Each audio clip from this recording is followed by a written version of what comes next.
Hey there, welcome back. Today I want to talk to you a little bit about melody.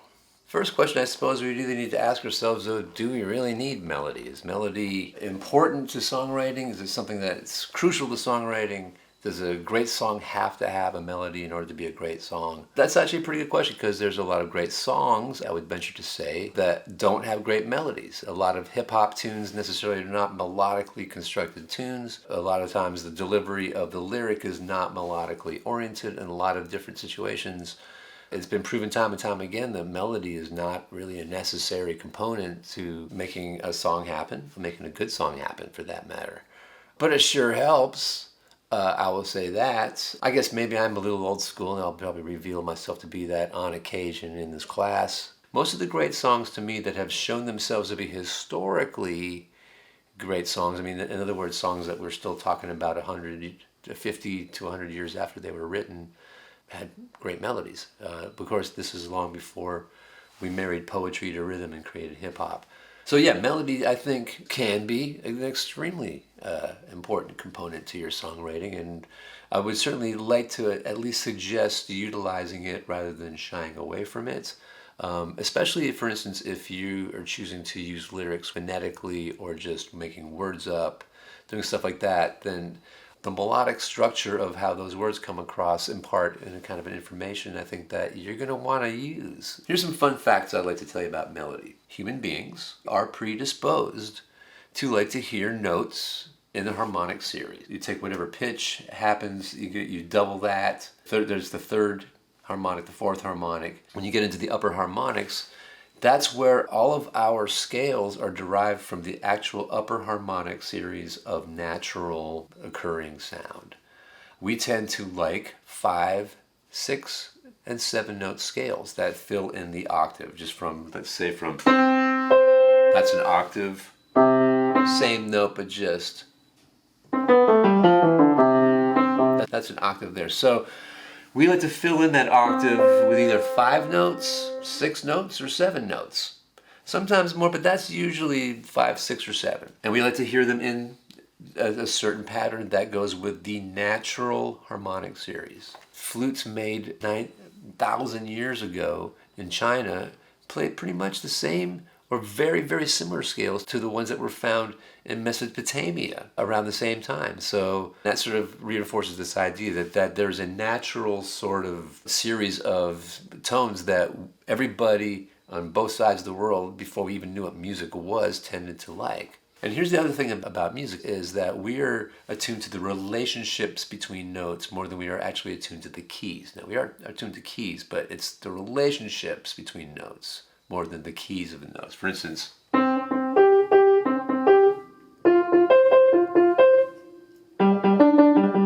doesn't matter what key I'm playing it in, that melody still has the same relationship between notes.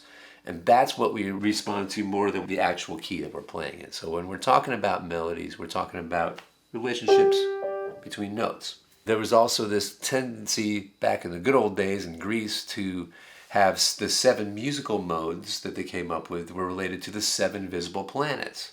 So you had a mode for Mercury, for Venus, for Jupiter. All of the planets had their own modes and they sounded different, and they all had different effects on the human spirit. And it's unfortunate we don't have any examples of the ancient music of Greece so we could actually hear what these modes really sounded like in terms of how they were related to specific emotions. Like this had an emotion, and this had an emotion. Those were 2 different emotions, 2 different scales, 2 different effects on the human spirit. Here's another interesting fact that we find about melody, which is if you were to take what I'm saying right here, and this is the speaking voice that I'm doing, and if you just took away all of the glottals and the inflections and the fricatives and all the psst and the s's and all the pops, and you just, if you just took away all that, you would find that I'm actually singing a scale. My voice is singing a scale, and it's pretty much that same relationship that we've kind of agreed on. This is more of a Western thing. It's a little bit of an Eastern thing too. I think we find ourselves, even when we're speaking, just talking to people, we're singing on these scales. We're singing these kind of relationships between notes. So melody is kind of just a natural thing. We do it all the time. I am doing it all the time, unless I talk like this all the time. And if I just talk like this all the time, and we had a lecture where I was talking like this all the time, and I can't help but put in the inflections. If I just talk like this all the time with no change whatsoever, you would last about maybe 5 minutes, and then you would go down very quickly after that. So yeah, melody, I am imparting to you information about how important I think what I'm saying is in the melody of my speaking voice. Melody, natural, can't help it. It's there. So it's okay to use it. Don't feel bad about it. It's one thing to just sort of say, all right, well, there's a melody, but how do you then go about making one and making sense out of one? Let's look at one of the all-time great melodies of all time. You know it, I know it, we love it, we hear it at least once a year. Happy Birthday. This is a classic melody, a classic construction. I'll play it real quick. So here's the first phrase.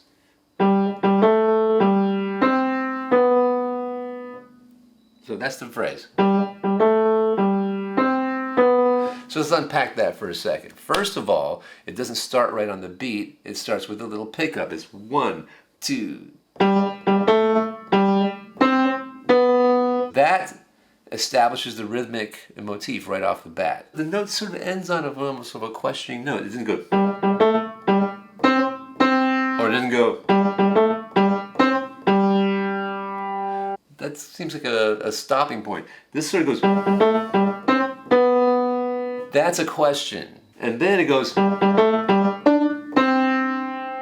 Same rhythmic thing, same basic melodic motif, but then the second phrase answers the first one, and it answers on the tonic.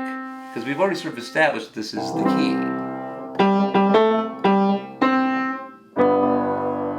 When that note goes to that B the first time, that definitely tells me we're going to this G chord.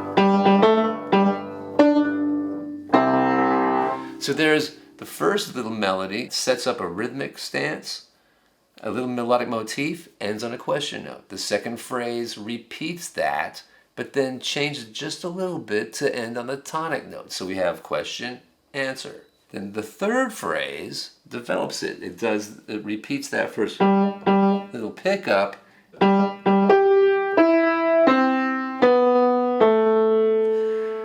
Sort of starts with the established rhythm, makes a little variation, goes up higher than it went before, because the first time it went just up to, and then the second time a little higher than the third time.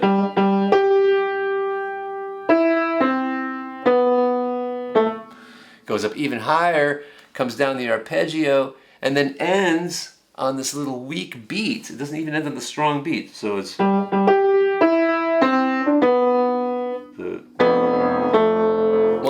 2, 3. That sets up a tension, which basically sort of says, we're not done here. That song isn't going to stop there. That says there's still one more thing to say. Then the last phrase still takes the rhythm that we've been doing the whole time, but then starts it on that higher note. And then ends on that tonic note like we did that second go around. Kind of crazy. I'm trying to really tear apart Happy Birthday and make a big complicated issue out of it. But when you really look at it, it's super elegantly constructed. It's an almost perfect melody. It keeps moving forward, and it uses repetition, and it uses landing on strong beats to tell us that the end of the phrase. It uses ending on weak beats to tell us that it's not quite finished yet. And we've all known this forever.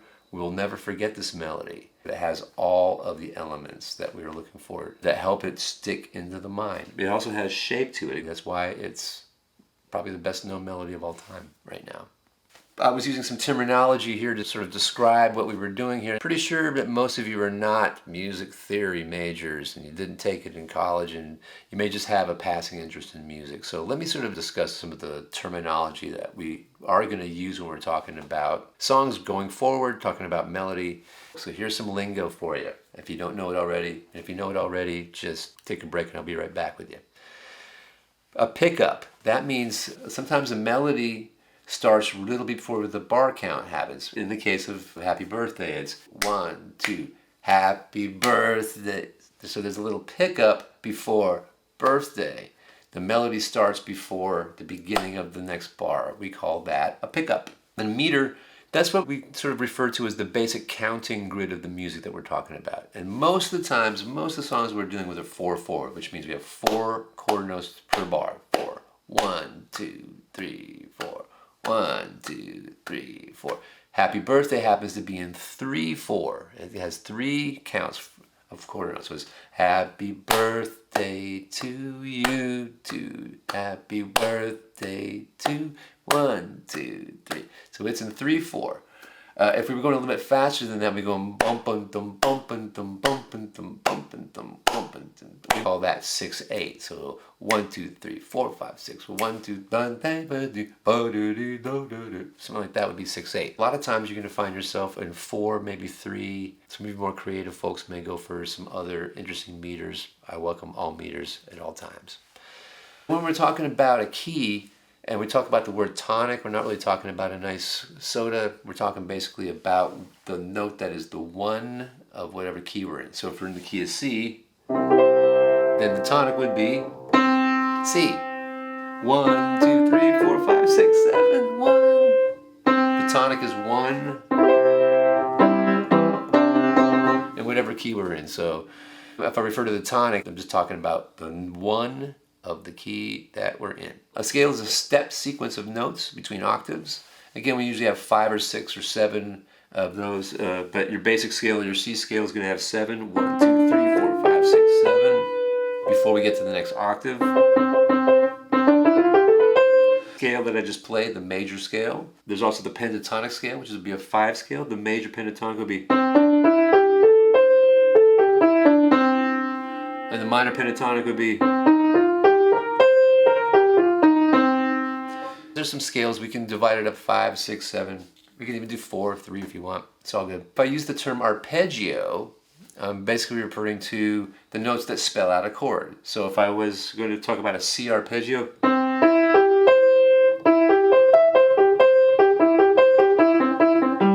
I'm just playing arpeggios all day there. So a scale would be, and an arpeggio would be. So that's the difference between a scale and an arpeggio. The arpeggio spells out the chords. When we're talking about weak beat and strong beats, say I have a bar of 4 quarter beats, like 2, 3, 4, 1, 2, 3, 4. Usually 1 and 3 are going to be the strong beats, and 2 and 4 are going to be the weak beats. It'll be like 1, 2, 3, 4, 1, 2, 3, 4. If I was going faster, 1, 2, 1, 2, 3. If I do it like that, then all my strong beats are 1 and 2 and 3 and 4, and my ands are weak. In any kind of a count that we're doing or a meter, we're going to have weak beats and strong beats. If we put notes on weak beats, a lot of times we're either doing syncopation or we're doing like we just did with Happy Birthday. We're setting something on a weak beat to leave it, to then resolve it on the strong beat, to then finish that thought, finish that statement. Okay, so hopefully that gives you some idea of some of the terms that we're going to use here. Let me talk a little bit more about that C major scale, and just any kind of scales. As I mentioned before, all of our scales are derived by the natural harmonic series. If we start looking at the upper harmonics, 7th, 8th, 9th, 10th, 11th, 12th, 13th, and 14th harmonics, that's where we get all of our middle notes. For the most part, our harmonics are.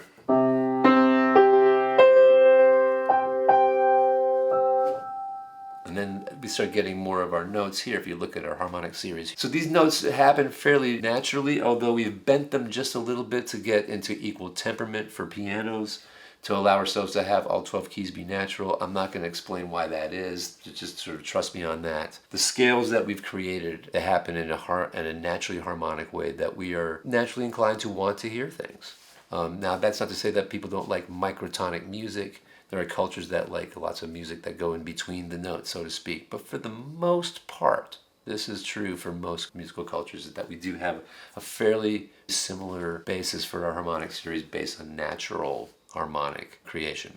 Any major scale, we can always get our scale, whatever we're doing, by going by this nice little formula we have at the bottom, whole steps, and a whole step would be 2 little half steps. So that's a half step. whole step. So if you see that W, that's a whole step, and the half step is a half. So if I go up to the scale with the C, it's going to be whole step, half step, whole step, whole step, whole step, half step. I can do that from any other notes. If I start with F sharp, for instance, and I just go whole step, half step, whole step, whole step, whole step, half step. Hey, I just played an F sharp major scale just by going by that formula. So if you're kind of wondering how to find your scale, and wherever you are, whatever key you're on, that's the best way to do it. Just go ahead and count them up with those whole steps and half steps. So let me just show you a couple of scales that we'll find ourselves using almost naturally, almost all the time when we're writing tunes. The major scale, of course, is used quite frequently, and variations of it. Modes that are generated from the major scale are used. And what do I mean by that? Here's our C scale, which is a C major scale.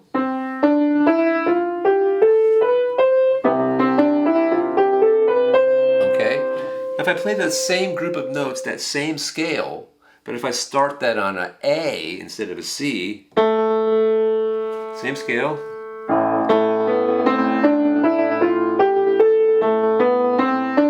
same notes,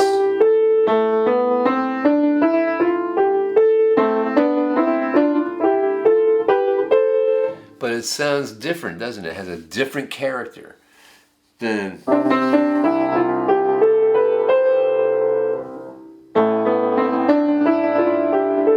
Same notes, same scale, but I start on a different note and I have a completely different thing. That's what I mean by a mode.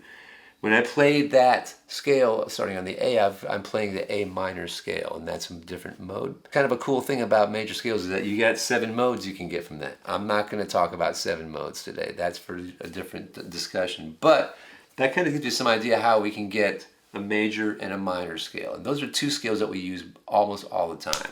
Here's a good old C major scale. But here's a C minor scale.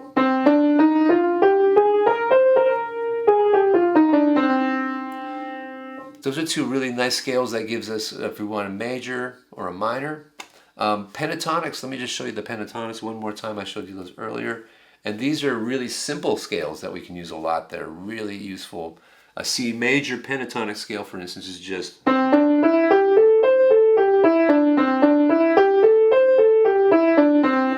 In fact, if you just sort of play the black keys, that's exactly what you get, is major pentatonic scale. The minor pentatonic scale goes...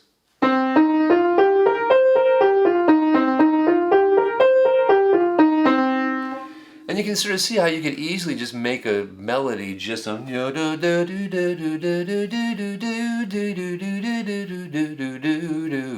can just use those for your melodies all day long and be fine.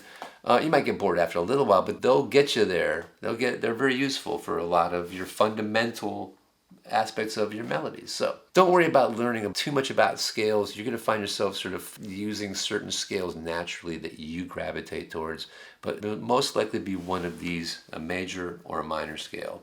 If you find yourself gravitating to another scale, that's amazing. I can't wait to hear what you're doing with that scale, because I kind of get bored with major and minor scales after a while. So here's some observations I can give you about melodies, that are just some basic things that I notice. One thing would be when you have too much repetition, when it's just the same thing over and over again, there's no variation and it's confirmed all the time, you will find people will tune out to that. If the same melody is just simply repeated like a bird song almost, and it's not even changed up, there will be a point where you're probably going to lose your listener. You'll probably lose yourself when you're writing it. You're going to probably get bored with yourself and go, I got to make a variation. So don't be afraid of using variation, because repetition is very valuable in a lot of senses. I mean, there are repetition elements of Happy Birthday that help reinforce that song, but it's the variation of the tune that makes it actually really stick with you. So you have to have some repetition and just enough variation, have a symbiosis between those two. And those are the 2 things that I find make melody work. It's up to you to sort of find out what works for you. Watch out for this whole idea that major keys are happy and minor keys are sad. I don't really buy that. I've written some pretty happy stuff with minor stuff, or pretty bold, like minors can kind of have a boldness of like spirit and intensity that can be really powerful. And you can also have a very nice happy key that sort of imparts a very sad sort of thing. I've found that can happen both ways. So I don't necessarily fall into this trap of thinking minor sad, major happy. Play with that. You may find that is true for you in certain situations of the song that you're writing, but also don't just accept that as being true for everything. What are some ways that we can kind of find ourselves to get into this? What are some techniques we can use to sort of bring melody into the picture here? The first thing I would think about would be trying to put a melody to a lyric. Let's say you've got a lyric. Okay, you've written down some words that you find are compelling, are pretty good. So what I would recommend doing is you take that line and you try to sing it. Just try singing it somehow. Then try singing it.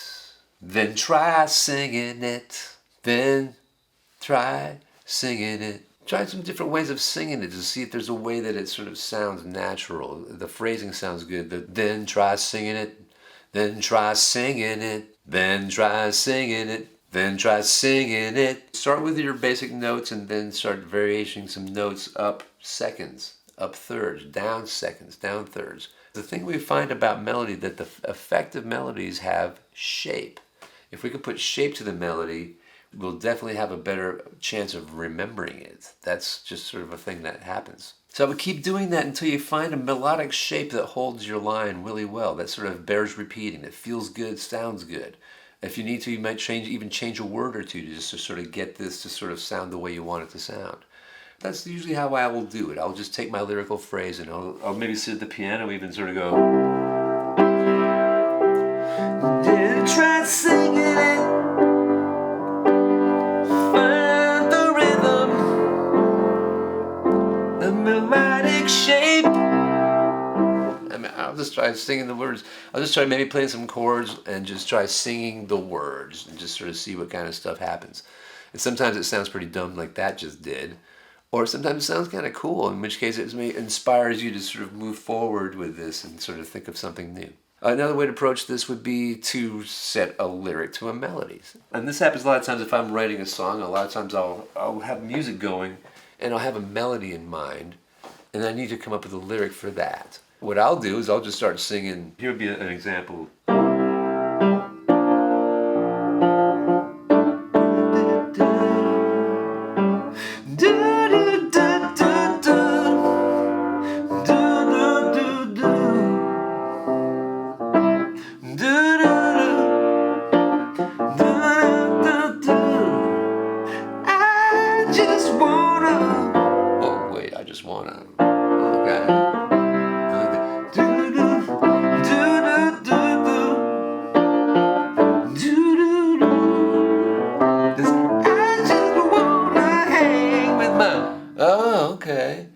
So what I will just start doing is just start trying some words out that sound kind of cool, like what I'm feeling, and I'll just really let them open up the mouth and just see what comes out with that melody. And suddenly, sometimes just words start tumbling out. Next thing you know, I just want to hang. I want to hang out with my baby. I want to hang. I just want to hang with my baby. Yeah. All right. There's something like, all of a sudden, I've got something. I had a melody I liked. I just kept playing it and kept working it until words started coming out. That's really the best way to do it. I don't really know any other way. There's no scientific method to this. It's really just trial and error and just being brave enough to give it a shot and just sort of see what happens. A lot of times, Keith Richards with the Rolling Stones, one of the things he likes to do is he'll just do what he calls vowel movements. He'll just make up vowel sounds because he'll find out what the vowels he knows he wants to sound good on those notes. Because that's a big part of it, believe it or not, to lyric writing is the vowels. And he'll find the right vowels, and then he'll maybe find the right words that have those vowels in it. Whatever works. Repetition has its real value. When you repeat something, it tells somebody that it's worth remembering. So use it wisely. Use it smart. Use variation wisely as well. Find that balance between the repetition and variation. Another thing that I'll do a lot of times is contrast. Create a moment of melodic happening that's in direct contrast to what you're working on, just to sort of shift it up, to shake it up a little bit. If I'm doing...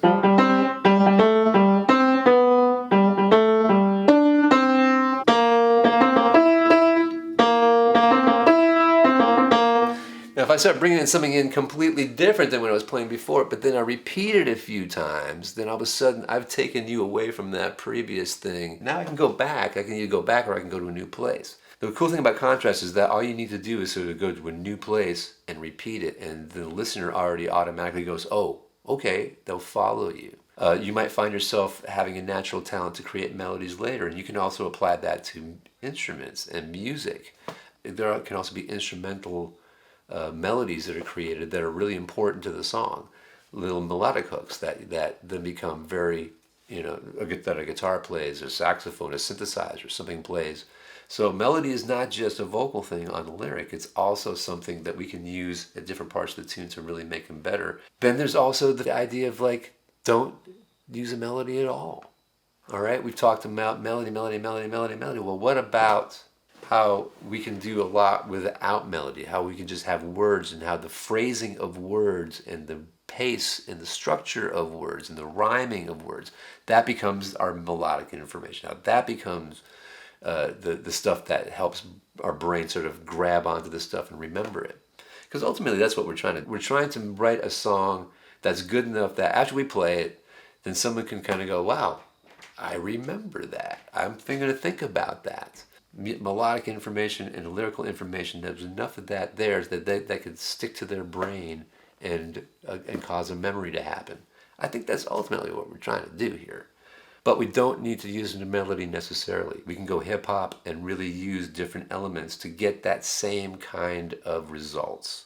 But we're still trying to deal with energy. We're still trying to create energy flow in a song that works in a way that makes better songs. But I think you're also going to find that when you listen to a lot of hip hop, you're also going to find that there's a lot of melodic delivery happening that's not necessarily, notes on the scale.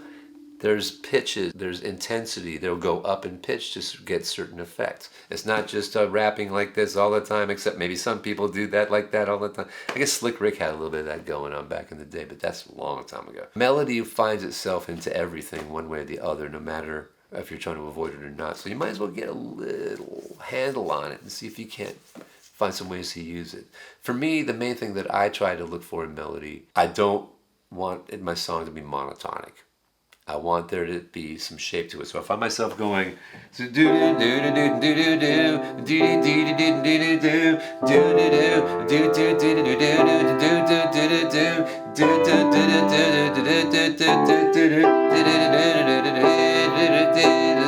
All right, I don't want to do that. If I find myself doing that, I got to stop and go, okay, put some shape on it. It's got to go up and it's got to go down. It's got to have curve, it's got to have some angles to it, it's got to have some shape to it. It can't be just a straight line. I threw a few links down here, popular tunes that have some examples of melodies that I think are compelling.